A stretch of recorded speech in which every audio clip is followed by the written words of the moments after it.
Good afternoon. Here we are with day 7. God knows which number show this is, but we'll get to. We'll one of these videos we'll actually add them all up, but we're certainly in the teens. We're Ian and Jane. We're reviewing the Edinburgh Fringe. If you've not seen this before, there is a list all down below of all of the other reviews that we've done at this 2024 Edinburgh Fringe, and there's lots of 5 stars and lots of 4-star reviews. This was Alice Diamond and the 40 Elephants, and this was mentioned to us by another reviewer who was struggling to get to see it, and actually he showed me the flyer and I just thought it was fascinating. It's a true story. Alice Diamond did exist, as did the 40 Elephants, and I knew nothing, I'd never heard of her until it was mentioned to us, but I'll read you the little synopsis bit. So, with her notorious gang leader brother heading off to World War I, Alice Diamond seized her chance to take his place and stamp her mark on the streets of London. Together with her all-female crime syndicate, Alice rules the city as queen of the criminal underworld. But when the war ends and the men return home, she isn't ready to give up her newfound status without a fight. Sibling rivalry ensues in the Peaky Blinders-style romp, based on the unbelievable real-life events, and then we've got some reviews. And this is the young Pleasance theatre company. There's loads of them for a start. Yeah. It's the biggest cast we've seen. Yeah, it's great. It was great to see a really good-sized cast. Yeah, excellent. It's go on. You're going to say something? No, I just agree. Yeah, sorry. I thought it was really good. Yeah, I mean, I have to say, it told a good story. Obviously, at no time did anybody actually say this is a true story. No. I mean, I think. You think that would have helped? I don't know. I mean, it's obviously on the blurb, but I don't know how many people have read that. It always makes it far more fascinating to me when I know it's based on true events. I mean, it's interesting because they sort of showed, depiction of the lads, because it's difficult to not call them lads because they are a very young company and they were obviously playing all ages. But they look very young, didn't they? I didn't have a problem with that. The only character I thought which she could have maybe done with a grey-haired wig, maybe, or something, was the actress playing the mother. Yeah. Because she obviously, they're all young, but and maybe there's some way that, I mean, she probably played multiple roles, sort of thing. So I'm actually quite difficult to actually. Yeah. Dress her as an elderly lady. Well, she might not have been that old, actually, if you think about it. Okay. She could have been just in her 50s, so not necessarily with grey hair, but yeah. So it was, for the majority of the time, it was a very, very busy stage. There was lots going on. They depict, each scene was usually. There weren't many quiet scenes, were there? No, but I think, I didn't find that. What I thought was particularly well done was their use of, they had obviously, there was particular set scenes where there was lots going on, but actually they're really good use of lighting. So the lighting direction in particular was I thought absolutely superb. Because there were times when you had 1 or 2 characters on stage and the lighting was, you were just surrounded with those lightings. And I thought that was particularly good. I've not really noticed light used to that quality in anything else we've already seen. I thought that was particularly good, and I thought they were great. I thought they were really good. I mean, it certainly told the story,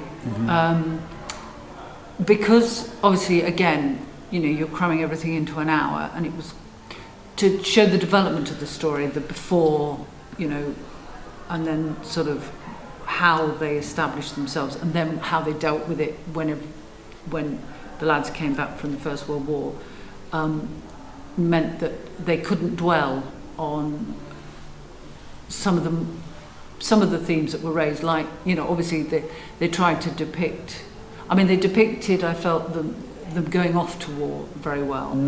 Then they tried to sort of show some of the action. I thought they did that really well. Yeah, because you? I don't know whether you noticed, but at certain times when Alice was showing how they were going to set up some of their crimes, in the background, oh yeah, no, that's what I was just. That's what I meant. Yeah. I was just going to go on to say to that. Yeah. You know, that in a way was quite clever. It was clever. But you couldn't dwell No. on the First World War, which is a big... Well, I don't think that was, it was necessarily about the First World War. No, I agree. I don't think you needed that. No. I mean, when you've got such a busy stage, the choreography of having so many actors on stage and them not bumping into each other, and you know, and that, I mean, that in itself is a feat, I think, to some extent, because everybody was in the right place at the right time, doing the right thing. I thought. You know. And then they did, interestingly, choose to depict somebody suffering from what would have been called shell shock then, but we obviously know it now as, you know, post-traumatic stress disorder. And that was quite, you know, that was sort of, when I say good to see it, you know, they didn't shy away from that, and it, you know, it was part of the story, wasn't it? I mean, I was certainly engaged. I mean, there was one point, and I won't tell you what the point was, but there was one of the things that was said, and I instantly looked at the actress who was playing that role to see what her reaction was. It wouldn't, and I thought, that's really quite clever, because I wanted to know how she was responding to that, because he wasn't talking about her directly, but it affected her. So I was engaged enough to actually be able to look across the stage and actually watch how her reaction was. Which, you know. Yeah, I mean, because initially, because there were so many people around, it was difficult to sort of distinguish who was who. But actually, by the end of it, you did know who was who. Yeah, you did. Which I think is, you know, is a positive thing. You know, the ending is a shock. And it didn't go sort of quite the way you expected. I expected. No. No, because it's based on fact. Yeah, but I mean, so, I did look it up on my phone, and it does say that she was an English career criminal linked to organised shoplifting. Which is pretty much what and she showed her doing. She was born in 1896 and she died in 52. Anyway, so she I mean, you can look her up on Wikipedia. So no, it's really interesting. So how many stars?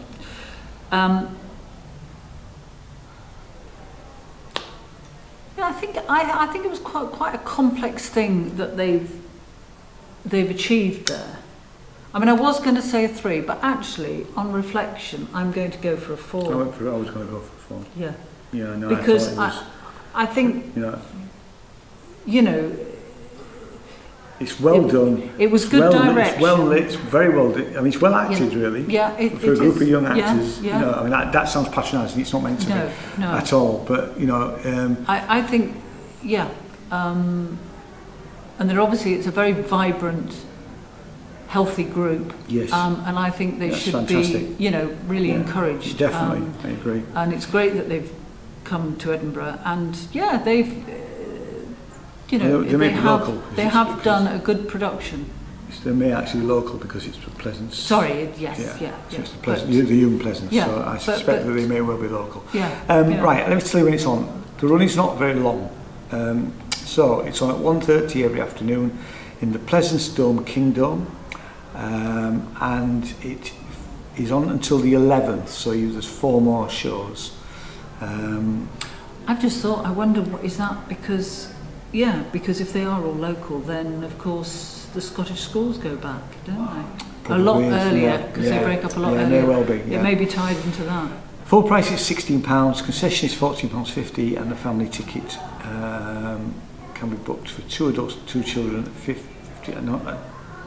I'm not sure if the £15 is just for the 2 adults. Anyway, check out the family ticket, because it's not very clear on the Fringe website as to whether it's £15 for 2 adults and the kids go free, or whether it's or whatever, really.